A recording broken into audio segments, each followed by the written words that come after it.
Hello there. My name is Scott Smith, and I am a artist, writer, healer, and teacher. I'm an ordained high priest in the Temple of Witchcraft, and I'm here today to talk to you about a book I wrote, and it's called Reiki Spirit. This is a compilation of Reiki 1 learning materials for healing practitioners. And so I just wanted to hit a couple of spots on this because I've had a few questions about this book and what it could be useful for, and maybe why you'd want to take a look at it yourself. So I definitely don't think this is a buy over than another book. Unless you've already had Reiki training. You should have gotten a manual from your teacher. Maybe you got the William Rand. Maybe you used something from another published author, and you have a bunch of information about Reiki, and that's great. I had the same thing. My Reiki manual is based on the Reiki manuals and experiences I've had, Reiki manuals I've received and the experiences I've had with Reiki over the years. So I put it together basically in the way that I like to teach it. So on the one hand, you may recognize the sort of architecture of the book is sort of beginning with what is Reiki and who are the founders of Reiki and how to define the energy and so on and so forth, all the way through to the end when we talk about treatment protocols, asking permission and consent with energy work, and how to sort of move around a table or a chair when you're treating someone. And I even threw some things in at the end, like using water and herbs and things in your process because I have a pagan and occult-based background. Those are practices that I also use.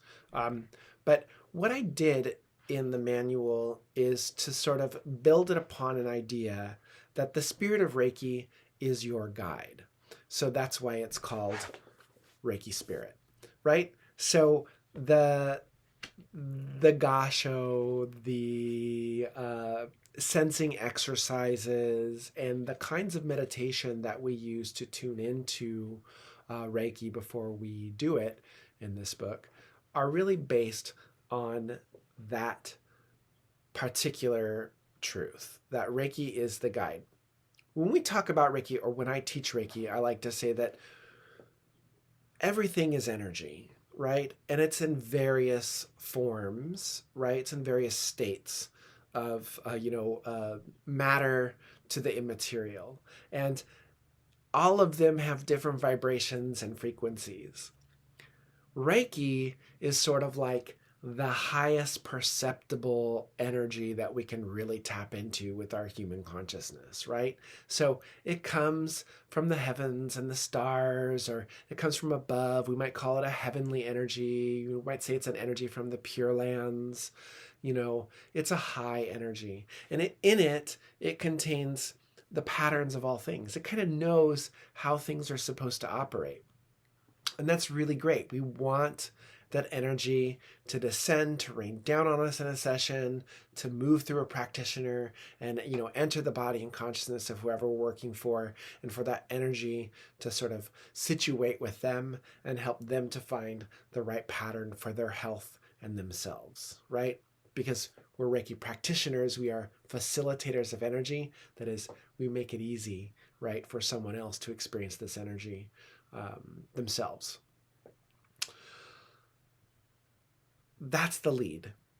Reiki comes down into the keys of the body, the key of life, of the material reality, which is really potently, sort of fixed in a pattern that it does one thing, right? Like the blood does a certain amount of things, and the bones do a certain amount of things, and the muscle and the nervous system all do a certain amount of things. And they don't do much else beyond that we can really see.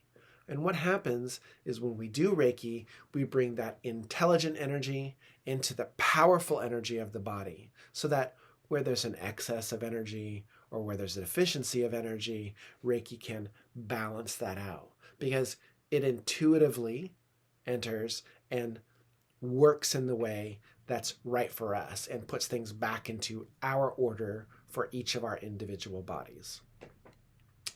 By operating with the very powerful energies of the body that are really close to the material, in theory, Reiki heals, right?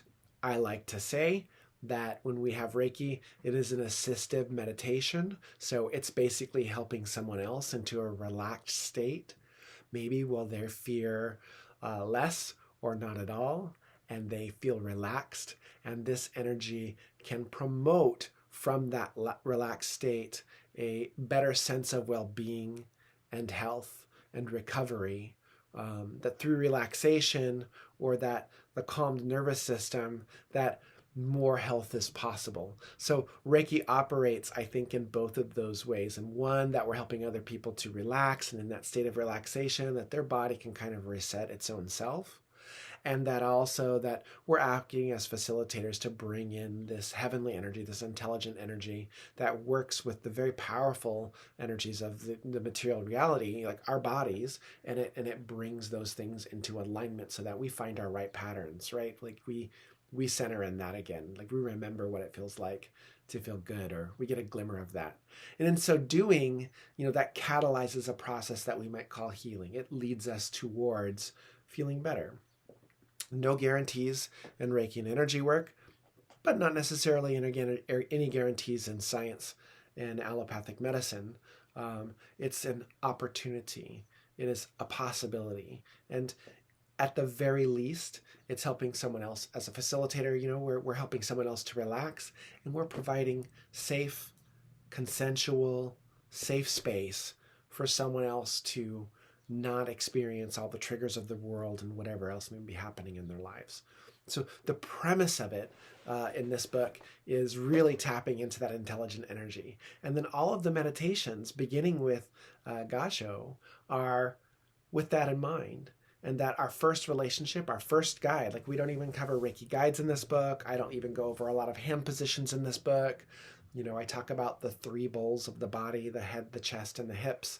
And really, it's about listening to Reiki and allowing yourself to be guided with a few guidelines in mind, such as where to touch and where not to touch, and how to communicate with someone that you're treating, or what things might be in an area of the body and what it could mean, but ultimately to listen to the energy as it patterns into someone else's body through you, to explore your senses and understand the energy by how it feels or the kind of thoughts that it brings up, and learn from that first relationship, the Reiki Spirit. So essentially, you could have a really great book, and I'm going to grab a manual here, such as, the William Rand manual, which gives you a lot of great definitions and exercises, or you could go maybe with one of the books by Diane Stein. She has the Essential Reiki. I'm looking at my bookshelf here. Or the Foundations of Reiki Ryoho with Nicholas Pearson, which has way a lot of information. That's such a good book. I just started reading it. I sort of suspended my reading while I worked on my Reiki manual with regards to Reiki. There's lots of great books out there for you to learn from. So this basically is a manual in learning how to listen to the Reiki as your first relationship. And there are some fun things in here. I think I like some emphasis that have really helped me over the year, like, why did my Reiki masters teach me that Reiki was purple or violet? And what's grounding? And why would I want to clear myself if I'm doing Reiki and it's all good? Or what's protection? Why should I even do that? Connecting with the Reiki founders. I didn't really find anyone who did that meditation or had an explanation of that in my Reiki training, which, in my theory of things, Reiki, it is using the Reiki energy to connect to the healing spirits within that current of Reiki power, which are the Reiki founders, Dr. Mikao Usui, Dr. Chujiro Hirashi, and Madame Hawaya Takada, or Takada Sensei. I just included those things. That's what we teach. That's what you get when you take a class with me.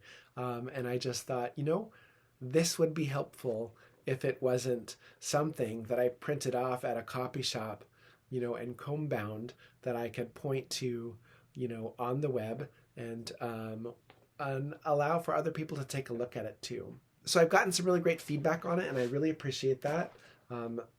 Amazon reviews are always great. I've gotten a couple of those and some stars. But really, it's about exploring the Reiki energy. So with the book, you will notice a couple of things, and I also wanted to point this out on the inside, is that you will notice that the type is a little bit larger, and that's intentional. I wanted it to be a little bit bigger. I need glasses, so that helps me. And I also separated paragraphs with a space. And so you'll notice those inside there as well.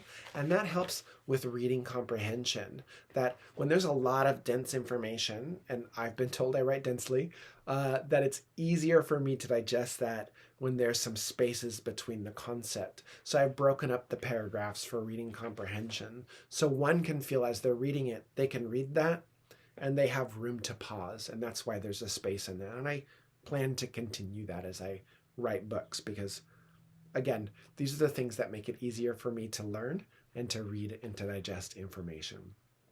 So that's my book. This is my room. This is where I do all of my online stuff and healing and work in the Temple of Witchcraft and all kinds of other fun things. The book is called Reiki Spirit. It is a Reiki 1 learning manual of healing methods for practitioners. It's by me. There I am right there. It's available on Amazon under my name, Scott K. Smith, or you can see additional information about that on the website, which is starandstone.llc.com. starandstone.llc.com. And there's a brief description there, which you will also find on Amazon, and some blog posts and other things as well about different materials. So I appreciate you watching and tuning in. Thank you again for everyone who has purchased the first few months of this. Was really great. I sold a lot of manuals. That's awesome. And I just wanted to sort of give you a heads up of what this was about. If you were looking at it and you didn't yet know, I'm getting a little tongue-tied. That's what this is about.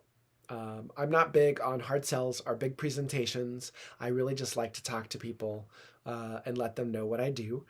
So now that you have an idea, you can learn more at the portals I've presented.